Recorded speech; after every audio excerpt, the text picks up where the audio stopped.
Taib. Bismillahirrahmanirrahim. Assalamualaikum warahmatullahi wabarakatuh. Alhamdulillahirabbil alamin. Wassalatu wassalamu ala asyrafil anbiya'i wal mursalin sayyidina wa nabiyyina Muhammadin wa ala alihi wa sahbihi ajma'in. Asyhadu an la ilaha illallah wahdahu la syarikalah wa asyhadu anna Muhammadan abduhu wa rasuluh. Qala Allah Ta'ala ya ayyuhalladzina amanu taqullaha haqqa tuqatih wa la tamutunna illa wa antum muslimun. Allahumma la sahla illa ma ja'altahu sahla wa anta taj'alul hazna sahlan idza syi'ta. Allahumma faqihna fi dinik wa 'allimna ma yanfa'una wa zidna 'ilman warzuqna al-ikhlasa fil qawli wal 'amal waj'al ma naqumu bihi khalisan liwajhikal karim. Taib, marhaban bikum dalam majelis ini. Insyaallah taala sebagaimana yang sudah disebutkan, kita akan membacakan dalam majelis ini kitab Fadli Ashri Dzulhijjah karya Al-Imam Abu Bakar Ibnu Abi Dunya rahimahullahu taala. Dan sebelumnya bagi kawan-kawan yang belum download kitabnya, ada link saya cantumkan link download di chat itu. Dan bagi yang sudah, kalau ada yang punya PDF-nya di laptop, ada yang bisa presentasikan.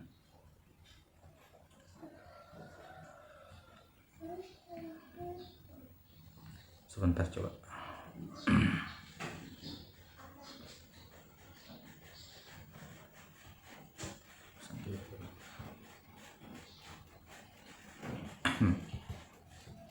Iya.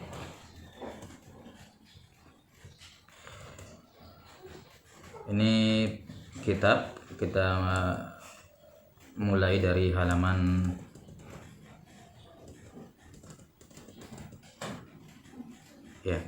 dari halaman 32 ya. Nah, dari halaman 32.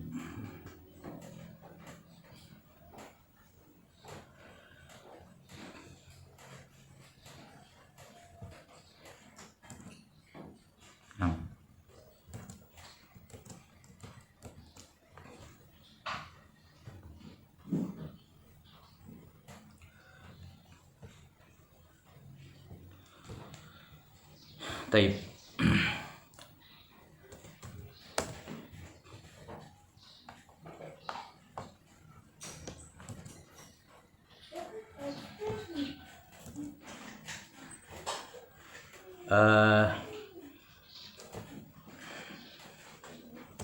Sebentar.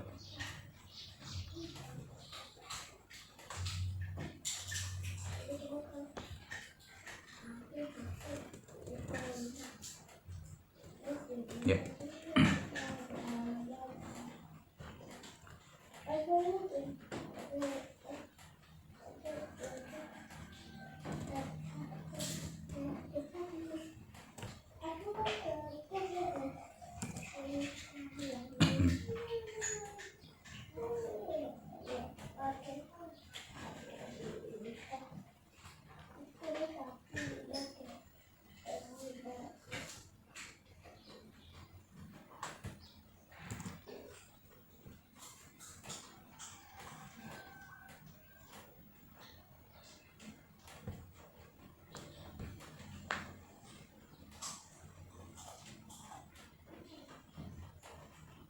Nah, kita mulai membacakan kitab Fadli Ashri Dzulhijjah karya Al-Imam Abu Bakar Ibnu Abi Dunya rahimahullahu taala. Di mana kitab ini adalah salah satu kitab yang biasa kami dengarkan dan bacakan kepada para ulama di setiap bulan Dzulhijjah atau bahkan di akhir-akhir bulan Dzulqa'dah menjelang bulan Dzulhijjah, karena kandungannya berisi keutamaan bulan Dzulhijjah, baik bulan Dzulhijjah secara khusus maupun dia sebagai bagian dari Ashhuril Hurum secara umum, bulan-bulan yang haram yang memiliki keutamaan di sisi Allah Subhanahu wa taala.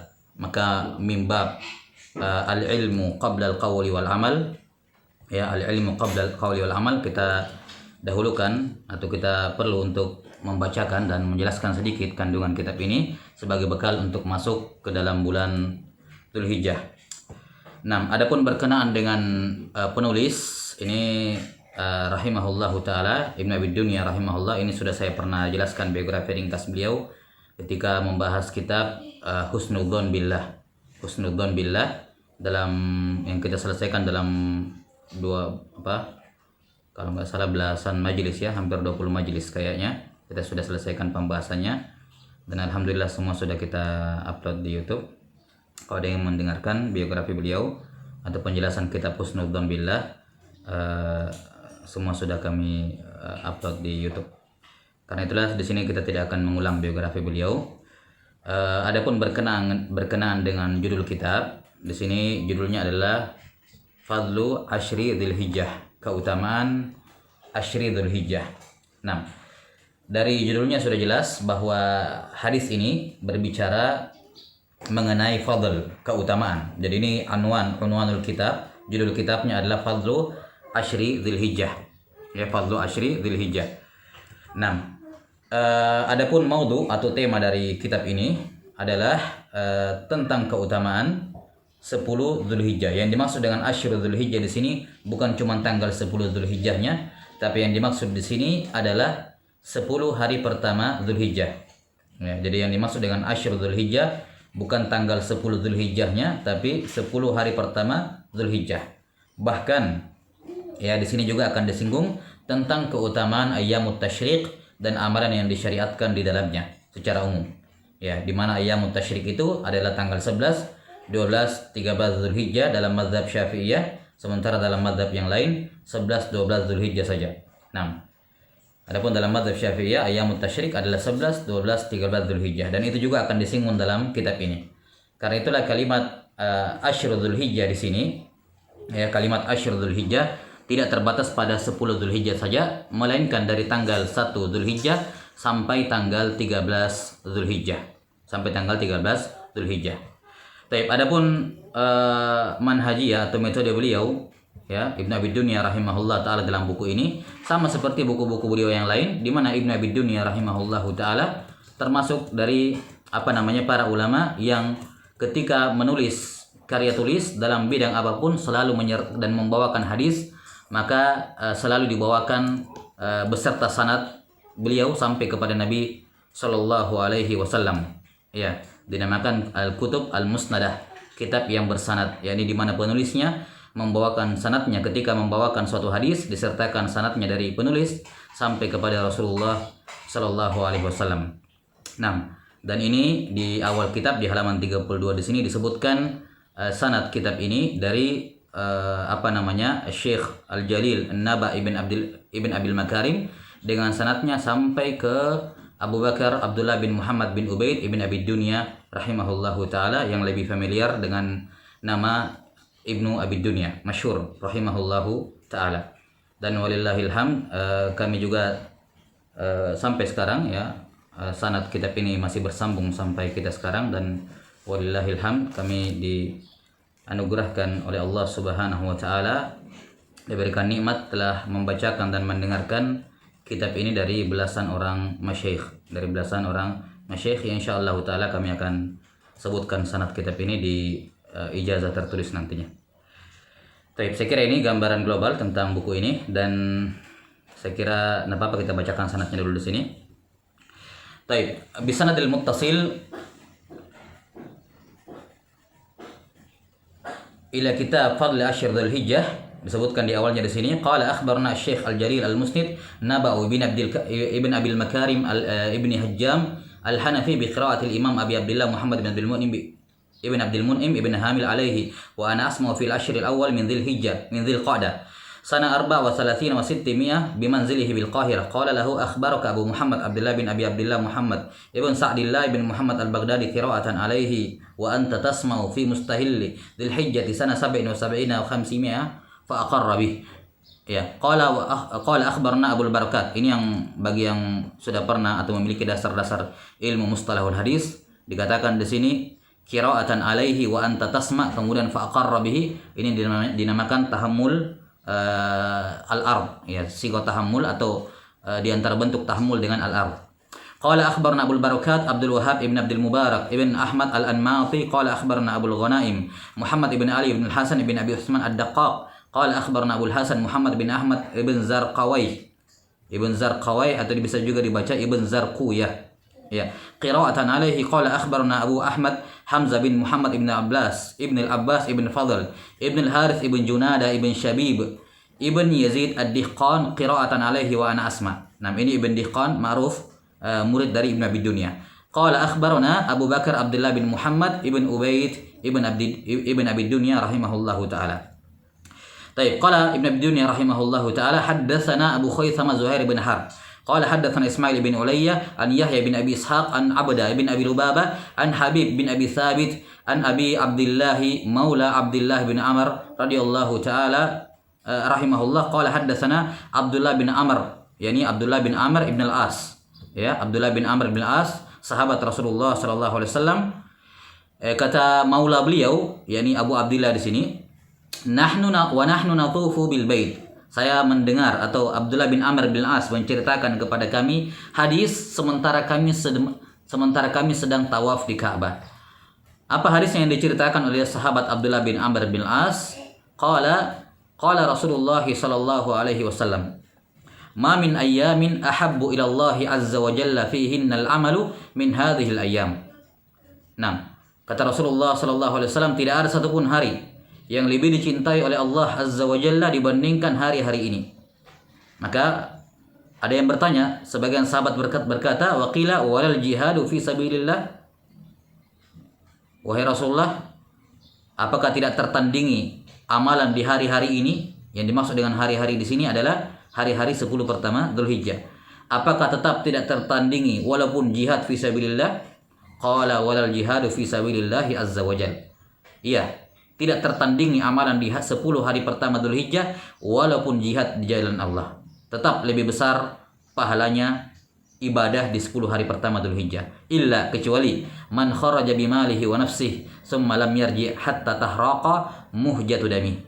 Kecuali orang yang keluar berperang di jalan Allah dengan membawa harta dan nyawanya, jiwanya, kemudian tidak ada yang kembali dari dirinya, yakni dia meninggal dalam perang.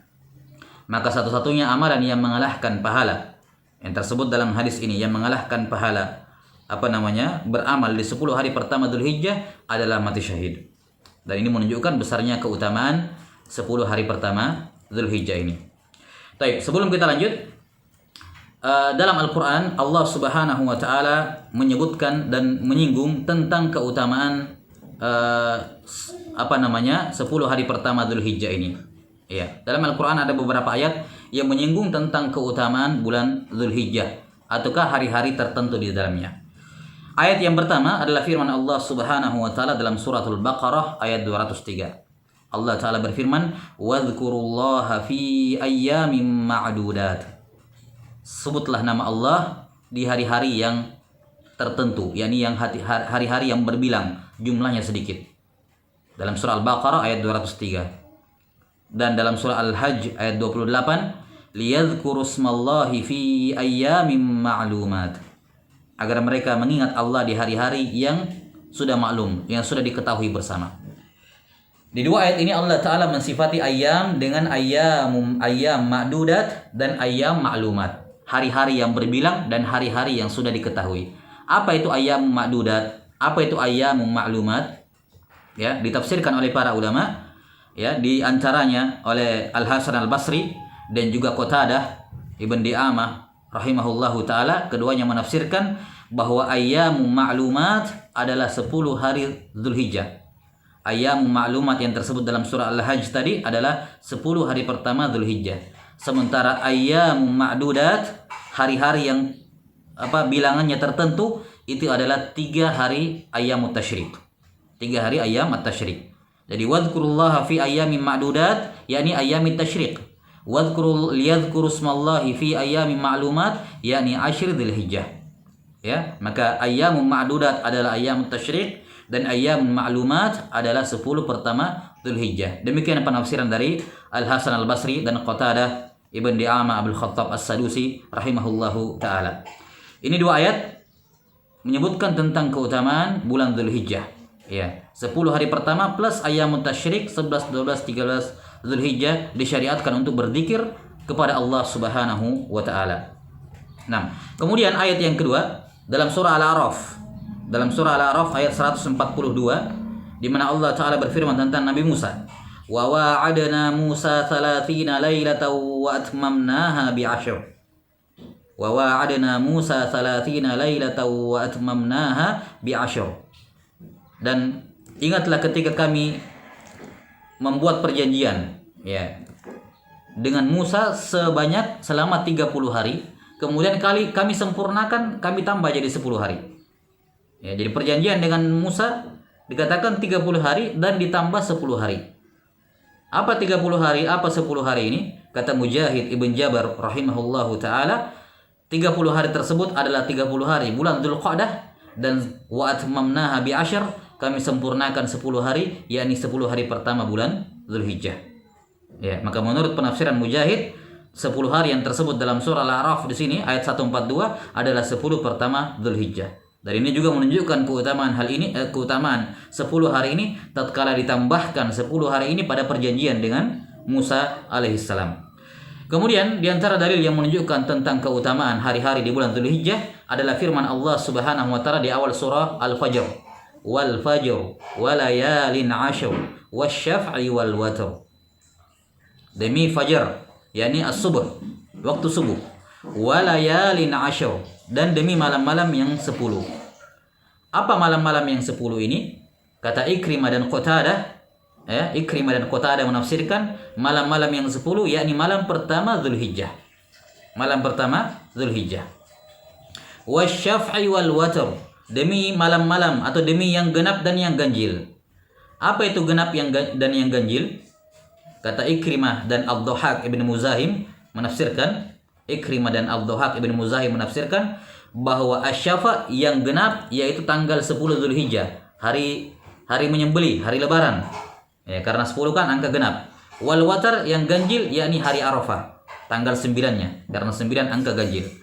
Nah, maka di awal surah Al-Fajr ini, ya, di awal surah Al-Fajr disebutkan keutamaan 10 hari pertama Dzulhijjah secara umum, dan secara khusus tanggal 9 dan tanggal 10-nya. Tanggal 9-nya adalah Al-Watr yang ganjil, dan tanggal 10-nya adalah Asy-Syafa'.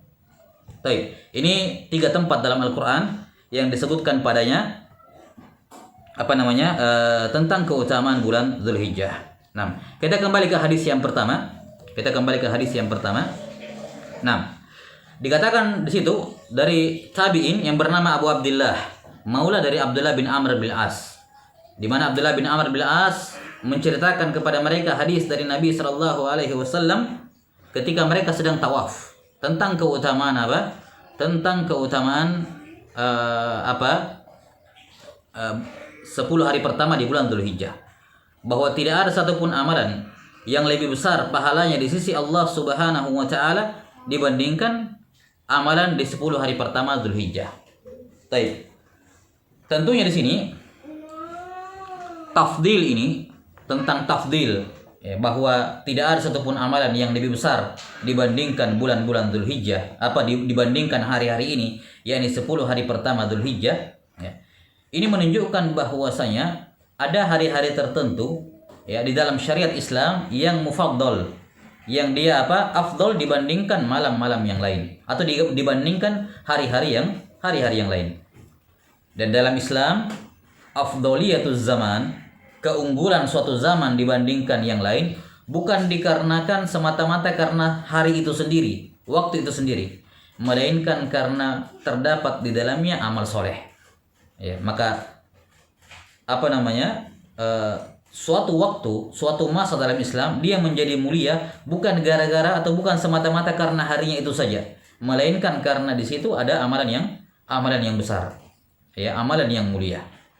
Maka 10 hari pertama Dzulhijjah ini dikatakan oleh Allah Subhanahu wa taala, atau dikatakan oleh Rasulullah sallallahu alaihi wasallam, ya, tidak ada amalan yang lebih dicintai oleh Allah Subhanahu wa taala dibandingkan amalan di 10 hari pertama Dzulhijjah, dikarenakan 10 hari pertama Dzulhijjah ini terkumpul padanya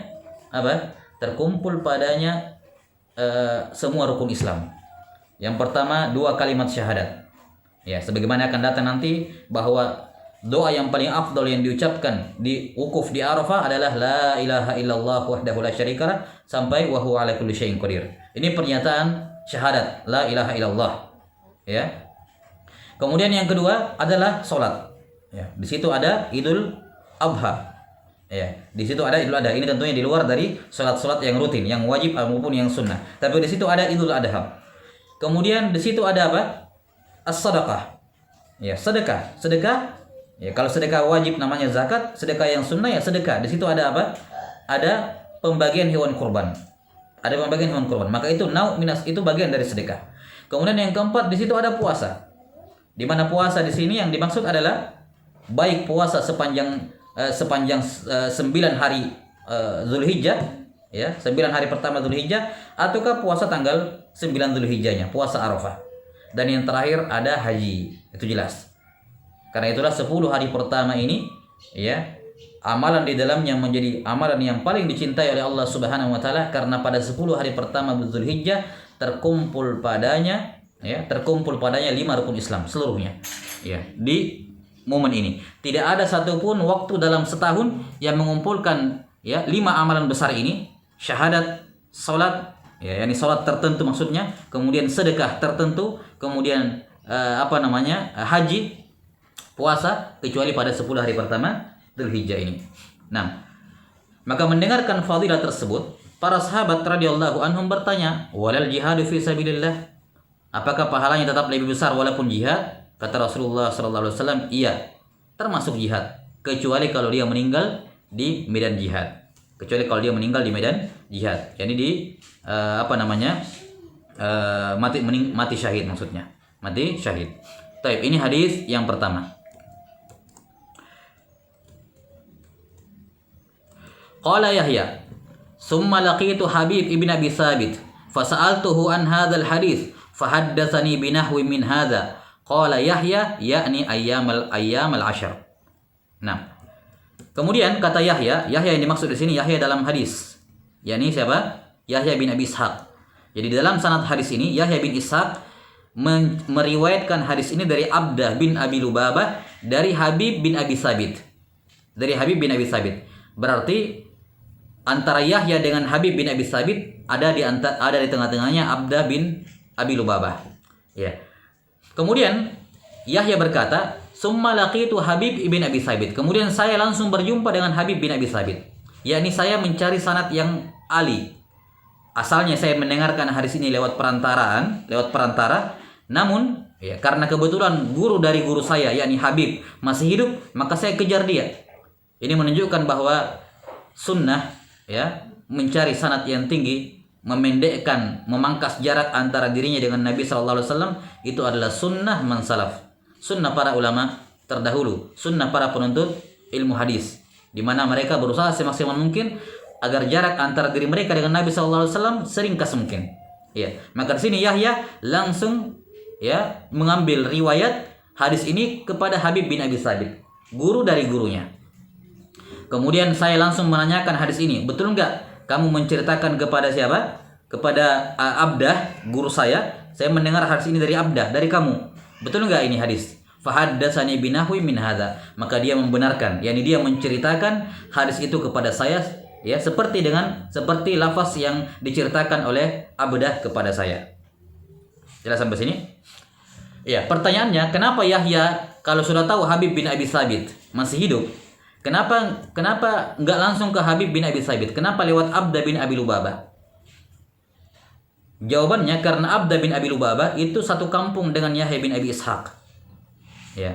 Dan di antara sunnah sunnah dalam menuntut ilmu adalah seorang talibul ilm mengambil semua ilmu, semua riwayat dari para ulama di kampungnya, di daerahnya, baru kemudian dia rihlah keluar. Ya, baru dia rihlah keluar. Ya. Jelas sampai sini, maka jangan dia belum apa-apa langsung rihlah dan meninggalkan ilmu di kampungnya padahal di situ ada. Dan ini termasuk sunnah dari sunnah para ulama terdahulu. Menuntut ilmu dari para alim ulama di tempatnya, setelah selesai dia mengumpulkan hadis-hadis di kampungnya, di daerahnya, baru kemudian dia rihlah sebagaimana yang dilakukan oleh Imam Syafi'i rahimahullahu taala, di mana beliau berjumpa dengan Imam Malik, tapi sebelum beliau meriwayatkan Muwatta, mendengarkan Muwatta langsung dari mulut Imam Malik, ya, beliau terlebih dahulu meriwayatkan Muwatta lewat para ulama di Mekah ketika itu, di antaranya Muslim bin Khalid Az-Zinji rahimahullahu taala. Nah, qala Yahya, kemudian Yahya menafsirkan kalimat yang tersebut dalam hadis. Tidaklah ada suatu amalan yang lebih besar, ya. Tidaklah ada ibadah yang lebih besar atau lebih dicintai oleh Allah dibandingkan ibadah yang dikerjakan di hari-hari ini. Hari-hari apa yang dimaksud? Kata Yahya, yakni ayyamal ashr, yakni 10 hari pertama Dzulhijjah. 10 hari pertama Dzulhijjah. Baik, kemudian hadis yang kedua, qala rahimahullahu taala haddatsana Abu Khaitsamah qala haddatsana Abu Muawiyah qala haddatsana bihi qala haddatsana Abu Khaitsamah qala haddatsana Abu Muawiyah qala haddatsana Al-A'mash an Muslim Al-Batin. Di situ tertulis Al-Butain, itu keliru ya. Yang benarnya Muslim Al-Batin. Nah, dan ini diantara manfaat kita mempelajari kitab dari seorang guru, ya, agar tidak selalu mengikut, ya, dengan apa yang tertulis di cetakan buku. Karena kadang tukang cetak itu ya seperti itu, ya, cetakan buku kadang tidak terjadi tashif, namanya tashif dalam harokat. Dan yang kami dengarkan dari para masyayikh dibaca di sini Muslim Al-Batin. Nah, an Sa'id bin Jubair an Ibnu Abbas radhiyallahu anhuma annahu qala Rasulullah sallallahu alaihi wasallam, ma min ayyamin al-amalu salihu fihi ahabbu ila Allah azza wa jal min ayyamil ashr. Qalu ya Rasulullah, walal jihadu fi sabilillahi azza wa jal?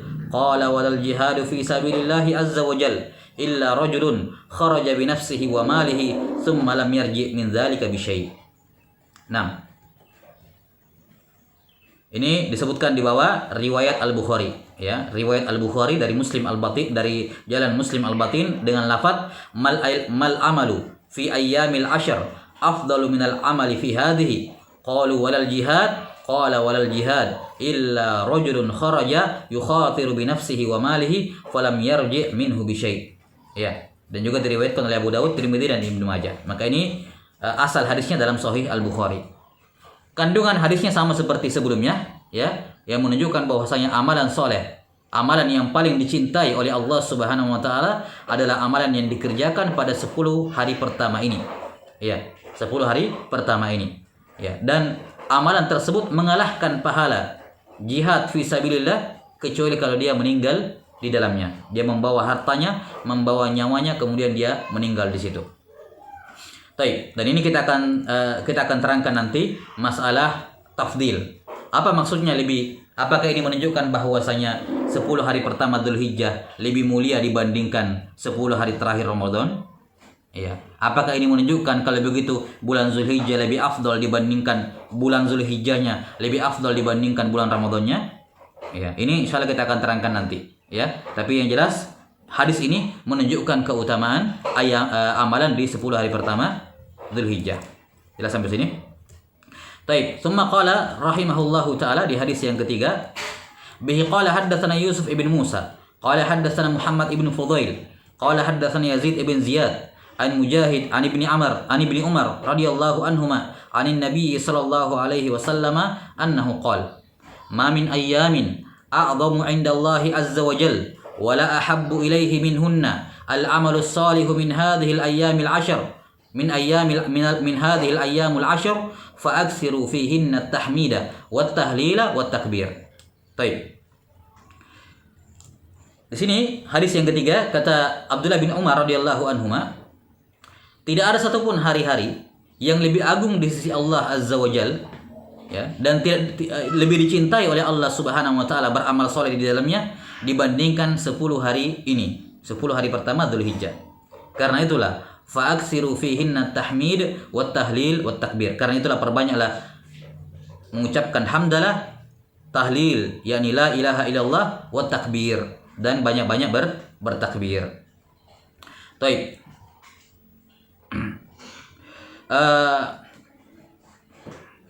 Hadis ini adalah hadis yang dhaif, ya. Hadis ini adalah hadis yang dhaif dan yang sahih bahwa ini dari kalam Mujahid. Jadi ini hadis maqtu dari kalam Mujahid. Nah, Ini secara riwayat ya, bahwa hadis ini doif ya, doif secara marfu dari Nabi Shallallahu Alaihi Wasallam, tapi yang sahih adalah maqtu dari ucapan Mujahid. Nah, kita lihat kandungannya dan amalan para ulama. Perhatikan, ini termasuk metode para ulama dalam menyusun suatu tulisan, karya tulis, bahwa ketika dalam suatu permasalahan yang mereka ingin cantumkan tidak ada hadis yang sahih di situ, maka mereka akan cantumkan hadis yang doif. Ya, mereka akan cantumkan hadis yang doif. Jelas sampai sini? Apalagi doif ini dalam perkara fadailul amal. Dalam perkara fadailul amal. Ya. Tentunya doifnya tidak terlalu parah. Doifnya tidak terlalu parah. Nah, dan hadis yang pertama yang sudah kita sebutkan, hadis pertama dalam kitab ini juga sebenarnya adalah hadis dengan sanad yang doif ya, dikarenakan majhulnya Abu Abdullah Maula Abdullah bin Amr bin As. Tapi ini tidak ada masalah ya, tidak ada masalah dikarenakan disebutkan oleh para ulama bahwa Abu Abdullah ini Maula Abdullah bin Amr bin As seorang tabi'in, jadi maula dari seorang sahabat ya, dia seorang tabi'in yang dekat dengan Abdullah bin Amr ibn al-As. Dan ya kedustaan itu, yakni rawi-rawi yang berdusta di masa tabi'in itu bisa dikatakan hampir tidak ada ya, hampir tidak ada, apalagi beliau seorang maula dari seorang sahabat.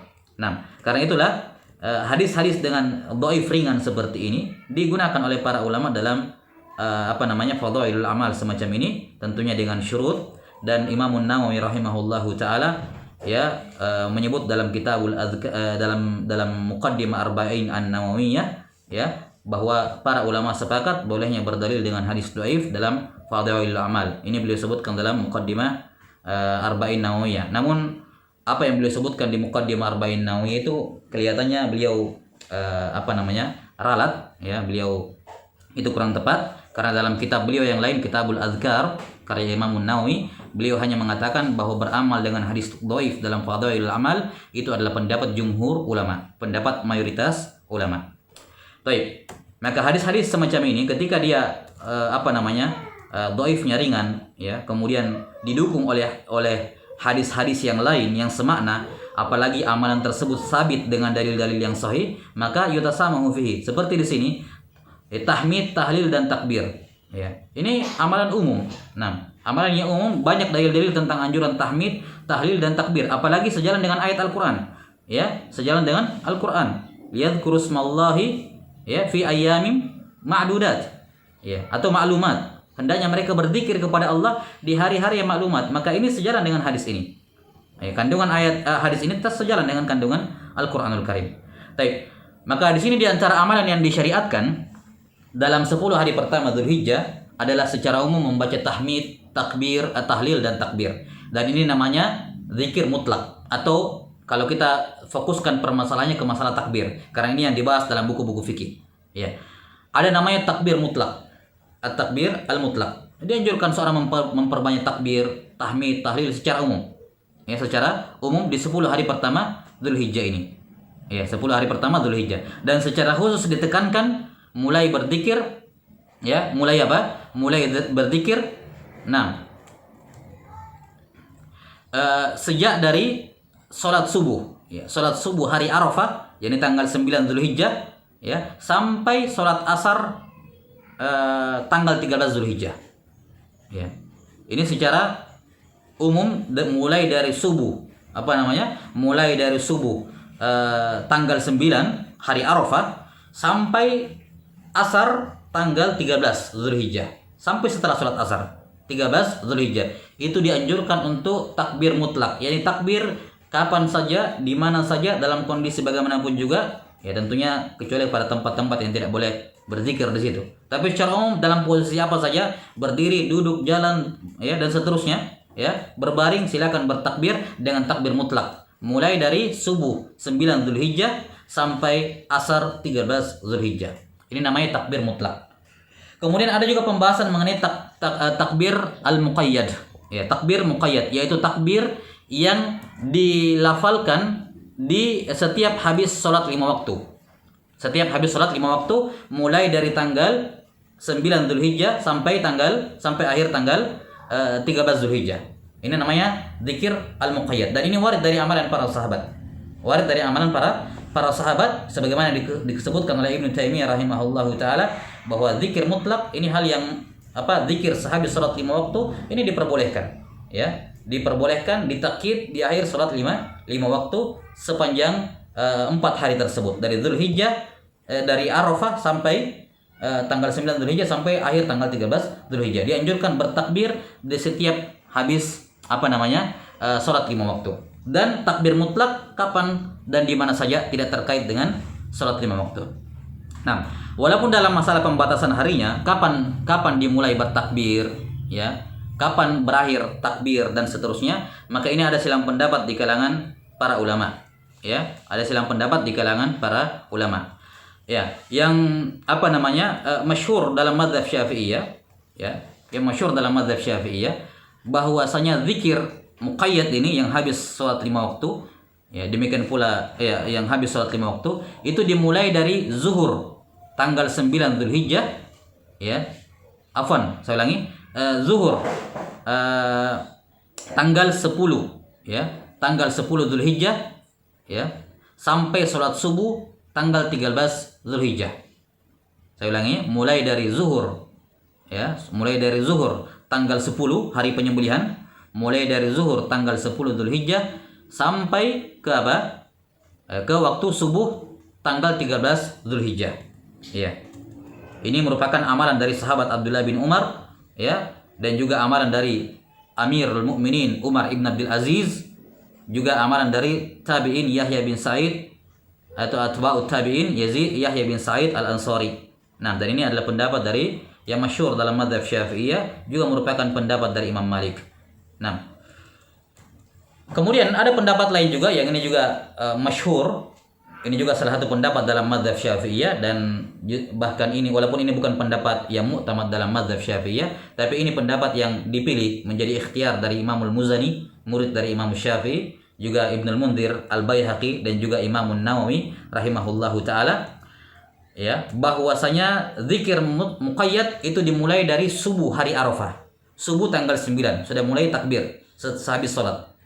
Terus sampai di salat asar, setelah selesai salat asar tanggal 13 Dzulhijjah.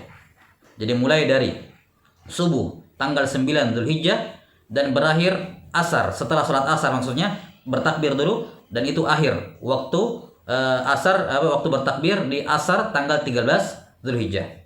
Ini pendapat masyhur juga, ya, dan merupakan salah satu pendapat dalam mazhab Syafi'i, dan merupakan ikhtiar dari Al-Muzani dan para ulama Syafi'iyah yang lain, ya. Ini dua pendapat yang masyhur, ya. Maka yang manapun dari dua pendapat ini, ya, silakan diamalkan dari sisi batasannya awal sama akhirnya. Yang jelas muqayyad dengan akhir setiap habis salat 5 waktu. Adapun takbir mutlak, maka kapan saja, di mana saja, tidak terikat dengan waktu-waktu salat. Adapun lafaznya, maka warid dalam beberapa riwayat mengenai lafaznya, seperti misalnya Ali bin Abi Thalib, ya, Ali bin Abi Thalib radhiyallahu taalaan, takbir yang beliau baca Allahu akbar, la ilaha illallah wallahu akbar walillahil hamd. Ini lafaz dari Ali bin Abi Thalib, Allahu akbar, la ilaha illallah wallahu akbar walillahil hamd. Ya, dan juga warid dari Ibnu Abbas, ya, radhiyallahu taala anhuma, lafaz Allahu akbar kabira, Allahu akbar wa ajal, Allahu akbar ala ma hadana. Ini takbir dari Ibnu Abbas. Allahu akbar kabira, Allahu akbar wa ajal, Allahu akbar ala ma hadana. Nah, ini beberapa zikir yang warid dari para sahabat, ya, Ali bin Abi Thalib dan juga Abdullah bin Abbas radhiyallahu anhuma. Nah, dan juga ada takbir dari riwayat Abdullah bin Umar radhiyallahu anhuma, di mana Ibnu Umar bertakbir Allahu akbar, la ilaha illallah wahdahu la syarikalah, lahul mulku wa lahul hamdu wa huwa ala kulli syai'in qadir. Nah, Allahu akbar, la ilaha illallah wahdahu la syarikalah, lahul mulku wa lahul hamdu wa huwa ala kulli syai'in qadir. Lafaz-lafaz yang kita sebutkan di sini tentunya aulah kita lafalkan, Ya, lebih aula kita melafalkan lafaz-lafaz zikir yang warid dari para sahabat. Namun, bukan berarti lafaz yang lain tidak boleh. Karena ayatnya bersifat mutlak. Wadhkurullah, sebutlah nama Allah. Walitukabbirullah, bertakbir kepada Allah Ta'ala. Maka lafaz-lafaz takbir secara umum disyariatkan. Hatta walaupun dia mengulang-ulang Allahu Akbar, Allahu Akbar, Allahu Akbar, Allahu Akbar, terus dia ulang terus seperti itu tidak ada masalah. Jelas sampai sini? Ini tidak ada permasalahan. Baik. Ini apa namanya? Hadis yang ketiga. Sekarang hadis yang keempat. Qala rahimahullahu taala haddatsana bihi qala haddatsana Abu Bakar Muhammad ibn Nafi al-Qaisi qala haddatsana Mas'ud ibn Wasil qala haddatsana An-Nahas ibn Qahm an Qatadah an Sa'id ibn al-Musayyab an Abi Hurairah radhiyallahu an. Ya, ada yang membaca Sa'id ibn al-Musayyab di fathah ya-nya dan ada yang membaca Sa'id ibn al-Musayyib. 6. Dari Abu Hurairah radhiyallahu taala, di mana Sa'id ibn al-Musayyab ini adalah menantunya Abu Hurairah. Makanya Sa'id ibn al-Musayyab bisa dianggap sebagai rawi yang paling kuat riwayatnya dari Abu Hurairah karena beliau adalah menantunya, menikah dengan putri Abu Hurairah. Radhiyallahu anhu qala dzakara an-nabiy sallallahu alaihi wasallam annahu qala, bahwa Abu Hurairah menyebutkan tentang Nabi sallallahu alaihi wasallam bahwa Nabi pernah bersabda alaihi salatu wasallam, "Ma min ayyamid dunya ayyamun ahabbu ila Allah azza wa jalla ay yuta'abbada lahu fiha min ayyamil 'ashr ya'dilu siyamu kulli yawmin minha bi siyami sanatin wa qiyamu kulli lailatin minha ka qiyami lailatul qadar." Nah, kata beliau, tidak ada satupun hari di hari-hari dunia yang lebih Allah cintai, Allah azza wa jalla cintai seorang beribadah di dalamnya kecuali 10 hari pertama ini, di mana setiap hari di dalamnya ketika seorang berpuasa di 10 hari ini, setiap harinya setara dengan puasa setahun, dan berpuasa salat lail di satu malam setara dengan salat lail di Lailatul Qadar. Taib. Ini hadis dari sisi riwayat mungkar, ya, sanadnya mungkar, dan juga dari sisi matan ini juga apa namanya? Over ya, berlebihan kandung apa maknanya, dan ini juga tidak sejalan dengan dalil-dalil yang menunjukkan bahwa Lailatul Qadar khairum min alfi syahr. Ya, khairum min alfi syahr. Nah, puasa Ramadan ditambah dengan 6 hari di bulan Syawal itu baru setara dengan puasa setahun. Nah, ini puasa 1 hari sudah setara dengan setahun. Tentunya kurang apa namanya? kurang tepat ya. Ya. Nah, tidak mengena sesuai dengan dalil-dalil yang lain. Karena puasa setahun itu saja ya, itu adalah gabungan dari puasa Ramadan plus 6 hari di bulan Syawal. Adapun di sini 1 hari sudah setara dengan setahun. Maka ini tentunya ya fihi ma fihi, ya, ada hal yang kurang tepat di dalam matanya, dan sanadnya dikatakan di sini mungkar. Karena itulah kandungan keutamaan berupa berpuasa dan salat lail di 10 malam terakhir itu dengan pahala yang tertera di situ tidak syah, tidak sahih dari Nabi sallallahu alaihi wasallam. Tapi kita katakan masalah puasanya syah. Jelas sampai sini?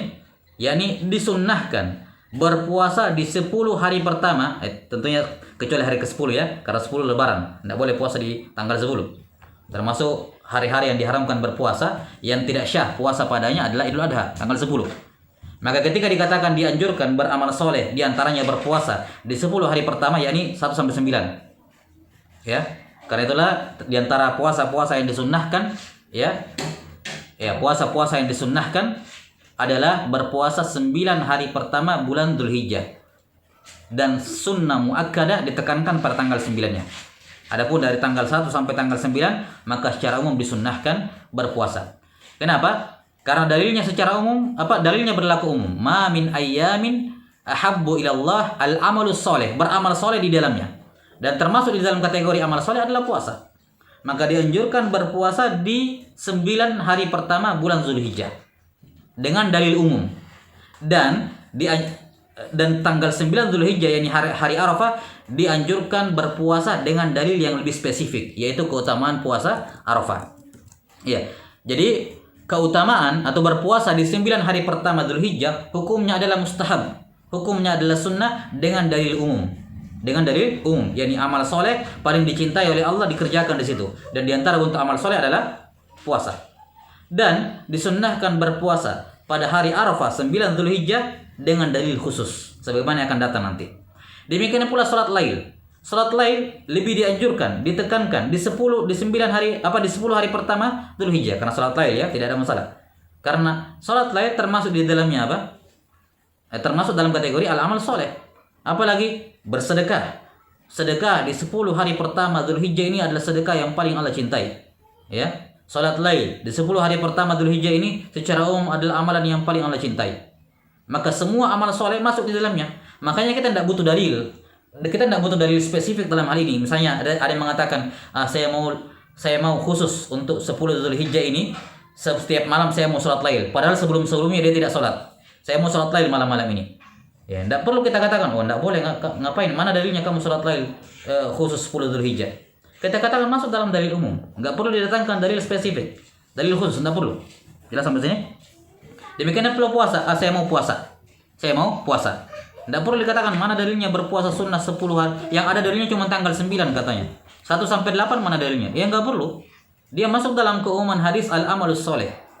Demikian pula saya mau mengkhususkan sedekah di 10 hari pertama ini. Apa hukumnya mengkhususkan sedekah di 10 hari pertama? Ya tidak ada masalah. Masuk dalam dalil umum al-amalus soleh. Maka tidak perlu dalil spesifik dalam hal ini karena adanya dalil umum. Jelas? Ketika ada dalil spesifik, maka itu hanya menunjukkan tambahan keutamaan dan tambahan pahala. Seperti kita katakan tadi, puasa 9 hari pertama Dzulhijjah itu disyariatkan. 9 hari pertama Dzulhijjah ini puasa khusus. Dan kalau kita melihat buku-buku fikih di kalangan para ulama, buku-buku fikih, ketika mereka menyebutkan di antara puasa-puasa yang mustahab, puasa-puasa yang dianjurkan, mereka pasti menyebutkan puasa di 9 hari pertama Dzulhijjah. Maka ini menunjukkan ini puasa spesifik, puasa tersendiri. Bukan puasa sunnah mutlak, bukan. Ini puasa tersendiri. Sudah sampai sini dianjurkan. Adapun dalil tentang keutamaan puasa di hari Arafah 9 Dzulhijjah, maka itu hanya menambah fadilah dan keutamaannya. Bukan berarti sebelum 9 Dzulhijjah tidak disunnahkan. Jelas? Baik. Kemudian hadis yang kelima, qala haddatsana Muhammad ibn Abdul Malik, qala haddatsana Abu Ali Al-Hanafi. Nah, dan amalan soleh yang lain ya, amalan soleh lain tidak terbatas pada sholat, puasa, zakat, haji, sedekah dan semacamnya. Ya, tapi semua amalan soleh. Bihi qala haddatsana Muhammad ibn Abdul Malik, qala haddatsana Abu Ali Al-Hanafi, Ubaidullah ibn Abdul Majid, qala haddatsana Marzuq Abu Bakar, qala haddatsana Abu Zubair an Jabir ibn Abdullah. Ya, radhiyallahu taala anhu, anin Nabi sallallahu alaihi wasallam annahu qala. Nah, ma min ayyamin. Ini Abu Zubair dari Jabir, ma'ruf dalam sanad Sahih Muslim ya. Nah, walaupun ada kalam pada riwayat ini di luar Sahih Muslim maksudnya. Dari Nabi sallallahu alaihi wasallam beliau berkata, "Ma min ayyamin afdalu 'indallahi azza wa jal min ayyami 'ashri Dzulhijjah." Qalu ya Nabi Allah, wala misluha fi sabilillahi azza wa jal. Qala wala misluha fi sabilillahi azza wa jal illa man 'affara wajhahu fit turab. Kata Rasulullah sallallahu alaihi wasallam dalam hadis ini, tidaklah ada hari yang lebih afdal dari sisi Allah Azza wa Jal dibandingkan 10 pertama Dzulhijjah. Mereka bertanya, wahai Nabi Allah, walaupun jihad fisabilillah? Kata beliau, ya, walaupun jihad fisabilillah, kecuali siapa yang mengotori tanahnya, mengotori mukanya dengan tanah, yakni mati di medan jihad fisabilillah. Nah, ini hadis yang kelima. Nah,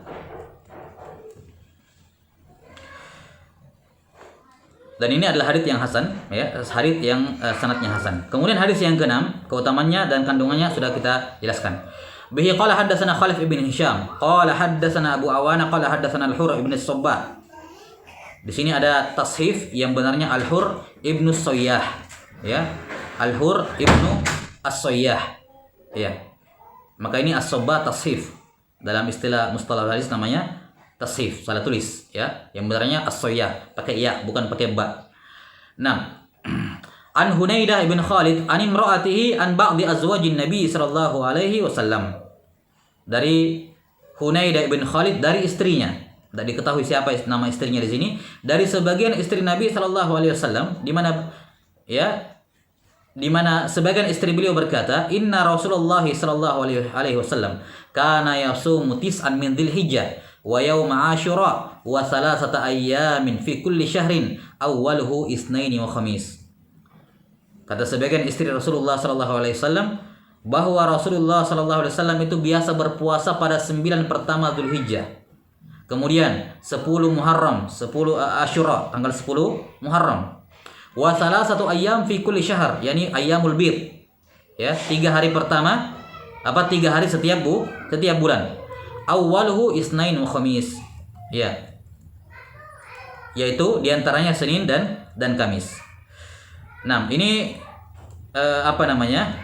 hadis sanadnya dhaif, ya, sanadnya dhaif dan juga terjadi ikhtilaf dalam sanadnya, ya.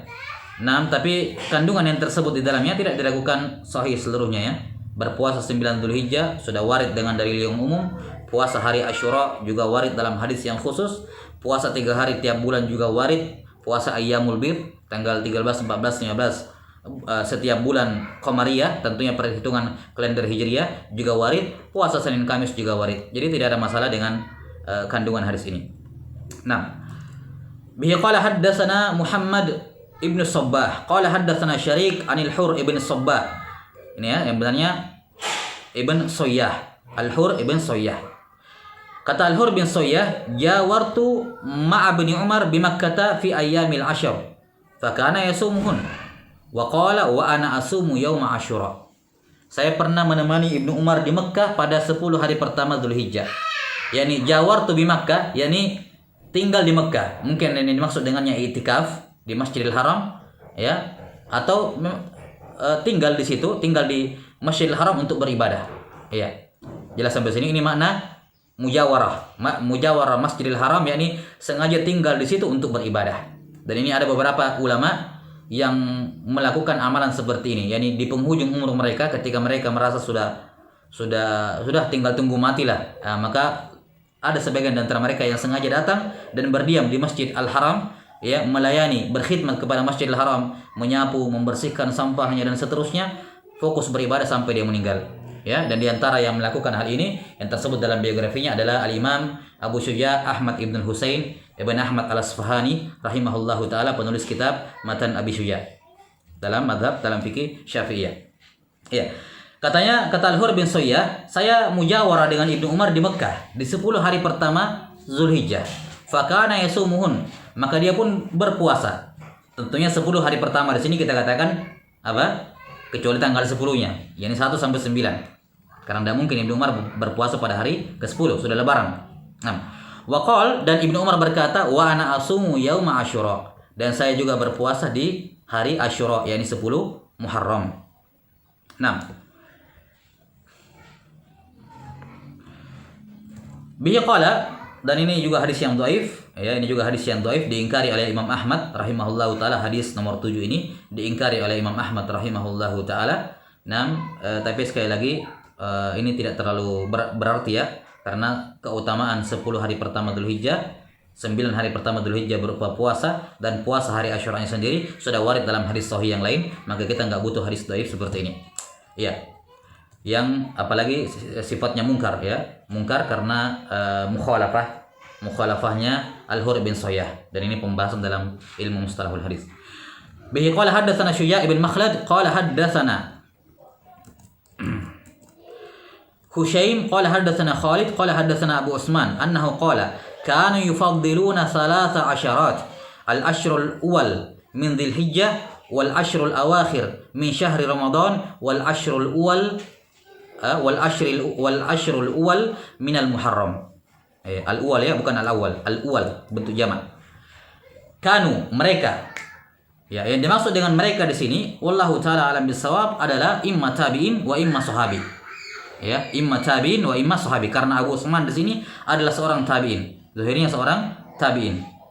Maka mereka di sini kanu bisa jadi yang diinginkan adalah sesama tabi'in, ataukah yang diinginkan dengannya para sahabat. Walaupun lebih besar kemungkinan sahabat. Wallahu a'lam bishawab, tapi keduanya memungkinkan.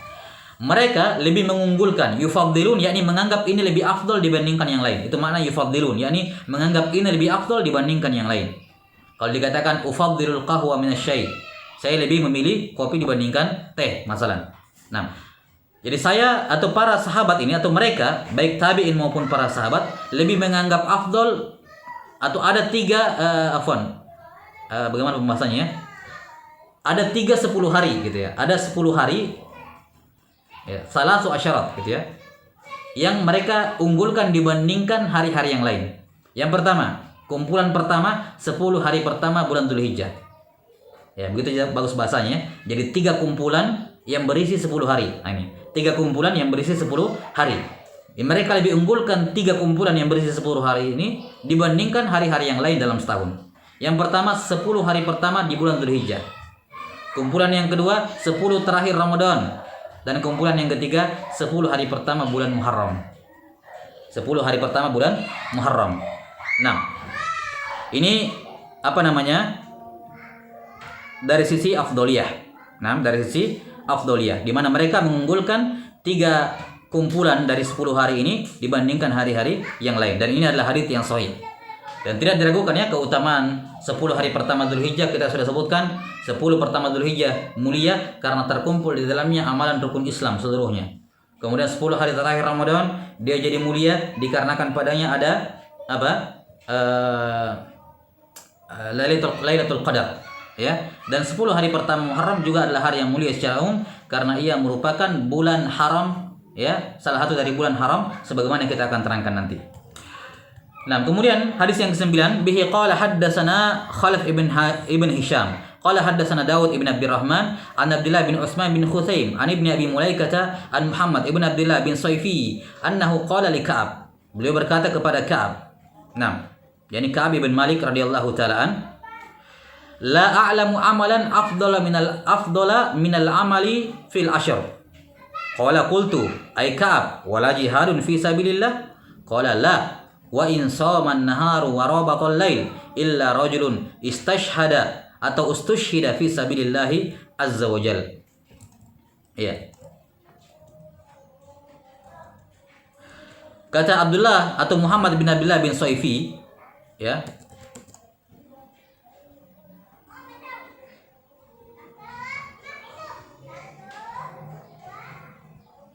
Afwan, ini peserta-peserta yang terlambat masuk saya butuh approve ya. Jadi kita lanjut.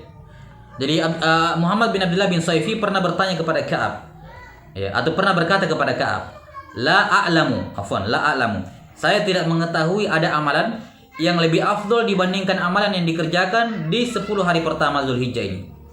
Ya, maka Ka'ab berkata, wala jihadun fi sabilillah? Kata Muhammad, la, iya. Yani la di sini, yani iya, wala. Jadi kan konteks pertanyaannya wala jihadun fi sabilillah, maka jawabannya la. Yani bukan berarti mengingkari pertanyaannya, tapi membenarkan pertanyaannya. Yani iya, betul. Walaupun jihad fi sabilillah tidak lebih unggul dibandingkan amalan di 10 hari pertama Dzulhijjah. Wa in shauman nahar, walaupun dia berpuasa di siang harinya. Lihat ya, sambil jihad sambil puasa. Wa rabatul lail, dia berjaga di medan perang, di batas perbatasan daerah kaum muslimin di malam harinya yang setiap saat bisa mati, ya, kecuali orang yang terbunuh di jalan Allah, mati syahid. Hanya itu amalan yang bisa mengalahkan amalan soleh di 10 hari pertama bulan Dzulhijjah. Baik, wallahu taala alam bisawab. Ini hadis yang ke-9. Kemudian hadis yang ke-10, qala rahimahullahu taala bihi qala haddatsana Ali bin al-Ja'd qala haddatsana Zuhair bin Muawiyah an Abdul Karim al-Jazari an Sa'id bin Jubair annahu qala, kata Sa'id bin Jubair radhiyallahu an, seorang tabi'in, biasa meriwayatkan dari Ibnu Abbas dalam tafsir, ma minasy-syuhuri syahrun a'dhamu min Dzulhijjah. Kata Sa'id bin Jubair, tidak ada bulan yang lebih utama dibandingkan bulan Dzulhijjah. Tidak ada bulan yang lebih utama dibandingkan bulan Dzulhijjah. Dan ini haditsnya sahih. Yani asar dari Sa'id bin Jubair. Nah, ini sekarang kita akan bahas sedikit tentang bulan apakah yang paling afdol dalam setahun. Ya, bulan apa yang paling afdol dalam setahun? Para ulama sepakat, secara umum para ulama sepakat bahwa bulan yang paling afdol dalam setahun adalah bulan Ramadan, tanpa ada khilaf di kalangan ahlul ilm. Ya. Para ulama sepakat bahwasanya bulan yang paling afdol dalam setahun adalah bulan Ramadan. Ya, bulan apa? Ramadan. Nah, setelah itu 11 bulan yang lain diperselisihkan mana bulan yang paling afdol. Cuman tentu saja bulan yang paling afdol setelah Ramadan adalah bulan-bulan haram yang 4, yaitu mulai dari apa? Dzulqa'dah, Dzulhijjah, Muharram dan Rajab. Baik. Ya, jadi dari sisi tartib bulan yang paling mulia adalah Ramadan. Setelah itu di urutan nomor 2, ya, 4 isinya, yaitu bulan-bulan haram yang 4, setelah itu sisanya bulan yang lain. Ya. Jelas sampai sini ya. Kemudian ada khilaf dalam tertib 4 bulan haram ini yang mana yang paling afdol? Yang mana yang paling afdol? Jelas? Nah, dalam mazhab Syafi'iyah dari 4 bulan ini yang paling afdol adalah bulan Muharram. Dari 4 bulan ini yang paling afdol adalah bulan Muharram. Karena itulah diikutkan tadi 10 hari pertama Muharram. Karena memang Muharram adalah bulan yang paling afdol setelah Ramadan. Muharram adalah bulan yang paling afdol setelah Ramadan. Ya. Setelah itu 3 bulan haram yang lain, yang mana lebih utama? Yang mana lebih utama? Nah, menurut Syekhul Islam Zakaria bin Muhammad Al-Ansari rahimahullahu taala, ya. Nah, dan Syekhul Islam dalam mazhab Syafi'iyah yakni Syekh Zakaria ibn Muhammad Al-Ansari rahimahullahu taala. Ketika ditelahkan kata Syekhul Islam, maka yang dimaksud adalah Zakaria bin Muhammad Al-Ansari. Nah, kata beliau tertibnya ya, setelah Muharram adalah Zulhijjah. Setelah Muharram adalah Zulhijjah, setelah itu bulan Rajab, setelah itu bulan Dzulqa'dah. Ya, Zulhijjah, baru Rajab, baru Dzulqa'dah. Jadi kalau kita mau tertibkan, bulan yang paling utama yang pertama adalah Ramadan. Setelah itu Muharram. Ya. Setelah itu Zulhijjah, setelah itu Rajab, setelah itu Dzulqa'dah. Setelah itu bulan Sya'ban. Bulan Sya'ban. Kenapa bulan Sya'ban di urutan nomor 6? Karena ini bulan yang paling banyak Nabi berpuasa selain Ramadan. Nabi SAW atau tidak ada satupun bulan yang beliau paling banyak berpuasa selain setelah Ramadan kecuali pada bulan Sya'ban. Maka Sya'ban di urutan nomor 6. Nah, 6 bulan sisanya ini tidak ada tafdil di antara 6 bulan ini. Jelas sampai sini. Jadi kalau kita mau sekali lagi kita simpulkan bahwa afdalus syuhur, ya, afdalus syuhur adalah apa? Adalah Ramadan, bittifaq, dengan kesepakatan para ulama. Kemudian bulan berikutnya setelah Ramadan adalah bulan Muharram. Bulan Muharram. Ini ittifaq di kalangan internal mazhab Syafi'iyah. Kemudian bulan-bulan haram yang 3 setelahnya ini khilaf di kalangan internal Syafi'iyah, tapi yang dipilih oleh Syekh Zakaria Al-Ansari rahimahullahu taala ya adalah Zulhijjah, setelah itu Rajab, setelah itu Dzulqa'dah. Setelah itu Dzulqa'dah. Maka ini 5 bulan. Kemudian yang terakhir di urutan nomor 6 Sya'ban, karena beliau sallallahu alaihi wasallam sangat banyak berpuasa di bulan Sya'ban. Maka sangat layak jika bulan Sya'ban di urutan setelahnya ya, sebagai bulan yang paling mulia. Nah, maka di sini setelah mengetahui tertib amalan yang paling waktu yang paling mulia ini, kita juga bisa memahami kalau begitu amalan yang paling afdol mengikuti itu. Jelas sampai sini? Maka amalan yang paling afdol adalah amalan yang dilakukan pada bulan Ramadan secara umum. Jelas sampai sini? Terkhusus 10 terakhir Ramadan. Dan ini juga bisa menjadi fasal ya, jawaban untuk silang pendapat di kalangan para ulama yang mana yang lebih afdol, 10 terakhir Ramadan atau 10 pertama Zulhijjah. 10 pertama Zulhijjah ada haji, ada wukuf di Arafah. 10 terakhir Ramadan ada Lailatul Qadar. Yang mana yang paling afdol? Kalau kita melihat timbangan ini secara umum, maka kita katakan 10 terakhir Ramadan lebih afdol dibandingkan 10 pertama Zulhijjah. Jelas sampai sini? Karena Ramadan lebih utama dibandingkan Zulhijjah. Nah, dibandingkan Zulhijjah. Baik. Walaupun sebagian ulama seperti Al-Hafidz Ibnu Hajar Al-Asqalani rahimahullahu taala mengambil jalan tengah. Beliau mengatakan kalau dia dari sudut pandang malam harinya kita lihat, maka 10 terakhir Ramadan malamnya lebih utama dibandingkan 10 pertama Zulhijjah malamnya. Tapi kalau yang kita tinjau adalah dari siang harinya, maka 10 pertama Zulhijjah siangnya, karena di situ ada haji, ya, di situ ada haji, di situ ada wukuf, itu lebih utama 10 hari pertama Zulhijjah siang harinya dibandingkan 10 terakhir Ramadan siang harinya. Ini juga kompromi yang bagus, dan tentunya intinya di sini ketika kita mengetahui mufadalah antara suatu waktu dengan waktu yang lain yang mana lebih afdal amalan soleh, tentunya bukan untuk kita pilih yang satu terus tinggalkan yang lain, tapi kita kerjakan semuanya. Namun ketika sampai pada waktu yang lebih afdal, maka motivasi kita lebih bertambah. Taib, ini hadis yang ke-10. Summa qala rahimahullahu taala. Ini kesimpulannya dalam masalah tafdil puasa bulan, dan itu mengikuti puasa. Ya, puasa yang paling afdal tentunya puasa Ramadan yang wajib. Nah, puasa yang wajib. Nah, kita akan sebutkan nanti puasa untuk Dzulhijjah secara spesifik di sini. Tsumma qala rahimahullah bihi qala haddatsana Khalid ibn Khidash qala haddatsana Mahdi ibn Maimun an Ghailan ibn Jarir an Abdullah bin Ma'bad an Abi Qatadah radhiyallahu taala an. Naam. Anna rajulan qala ya Rasulullah arawaita siyama yaumi Arafah arawaita siyama yaumi Arafah qala ahtasibu ala Allah azza wa jalla ay yukaffira as-sanata al-madiyah wal baqiyah. Kata Abu Qatadah radhiyallahu taala an, ya, ada seorang yang berkata, wahai Rasulullah, bagaimana keutamaan puasa Arafah? Kata beliau, saya berharap. Di sini harapan Nabi sallallahu alaihi wasallam tentunya bukan sekedar harapan, tapi dikabulkan oleh Allah taala. Ini saya berharap kepada Allah azza wa jalla agar puasa hari Arafah 9 Zulhijjah, ya, puasa 9 Zulhijjah menggugurkan dosa setahun yang lalu dan setahun yang akan datang. Baik, kita bacakan dulu beberapa hadis tentang ini. Bihi qala haddatsana Ali, qala haddatsana Sufyan, an Mansur, an Mujahid, an Abi Qatadah radhiyallahu anin Nabi sallallahu alaihi wasallam annahu qala.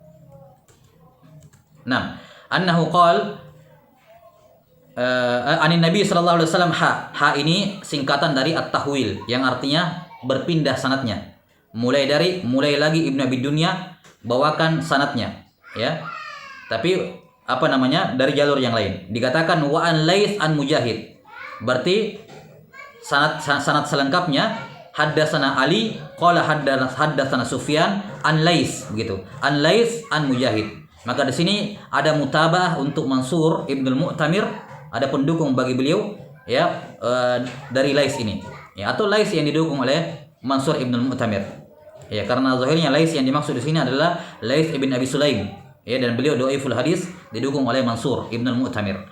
An Mujahid an Abil Khalil an Abi Qatadah anin Nabi sallallahu alaihi wasallam annahu qala siyamu yaumi Arafah kafaratu sanataini qablahuma wa sanatun ba'daha. Ya, puasa hari Arafah itu menggugurkan dosa 2 tahun yang lalu, setahun yang akan datang. 2 tahun yang lalu dan setahun yang akan datang. Baik, ini yang disebutkan dalam hadis ini. Kemudian kita kita akan rangkum setelah ini. Kita bacakan dulu. Bihi qala haddatsana Nasr bin Ali al-Jahdami, qala haddatsana Sufyan ibn Uyainah an Daud ibn Syabur, an Abi Qaz'ata an Abil Khalil an Abi Harmalah an Abi Qatadah radhiyallahu anhu yablughu bihi an-nabiyya.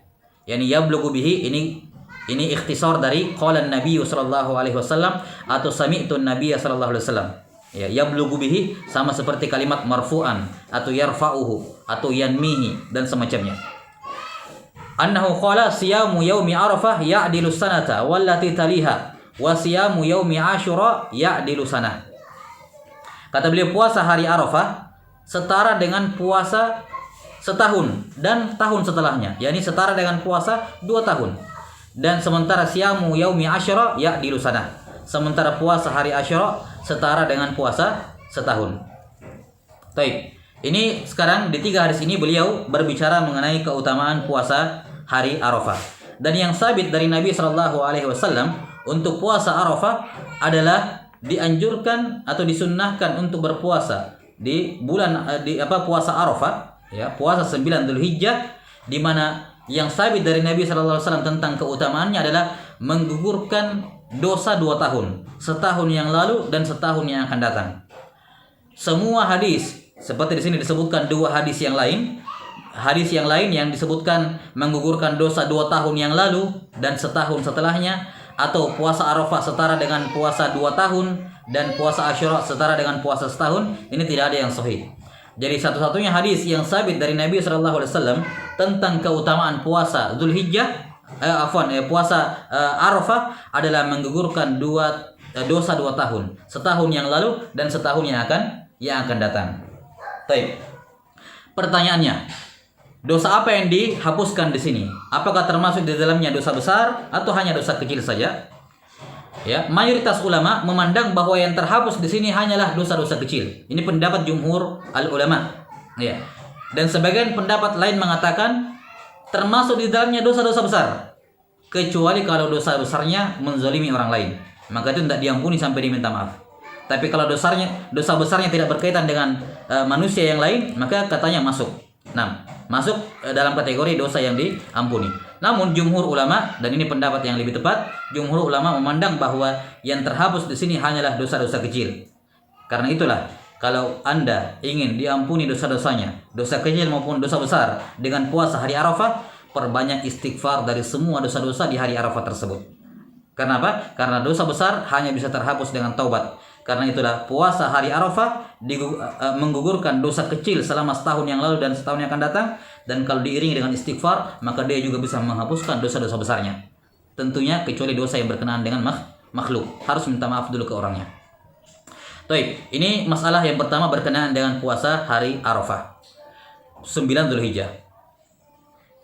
Nah, kemudian permasalahan yang kedua, apakah puasa Arafah ini disunnahkan secara mutlak bagi semua orang? Ya, ataukah atau ada orang-orang tertentu yang tidak disyariatkan baginya puasa 9 Dzulhijjah atau puasa Arafah? Ya. Jelas? Nah, yang menjadi mazhab Syafi'i dalam masalah ini bahwa puasa Dzulhijjah, puasa 9 Dzulhijjah atau puasa Arafah disunnahkan bagi semua orang kecuali yang wukuf di Arafah. Di Arafah. Adapun orang yang wukuf di Arafah tidak dianjurkan bagi dirinya untuk berpuasa. Kenapa? Karena agar dia bisa fokus memaksimalkan waktu, tidak berkurang ibadahnya gara-gara lapar, gara-gara panas dan seterusnya. Dan itu momen sekali seumur hidup. Kadang itu menjadi momen sekali seumur hidup seseorang. Bisa jadi dia tidak haji lagi berikutnya.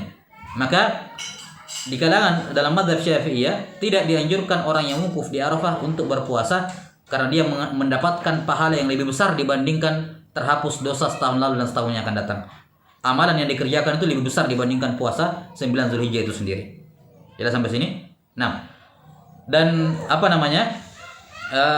hatta walaupun dia tidak capek, dia bilang saya kuat, saya tetap mau puasa, tapi saya tetap kuat. Hatta walaupun seperti itu, tetap tidak disunnahkan bagi dia untuk berpuasa di tanggal 9 Dzulhijjah tersebut ketika dia wukuf di Arafah.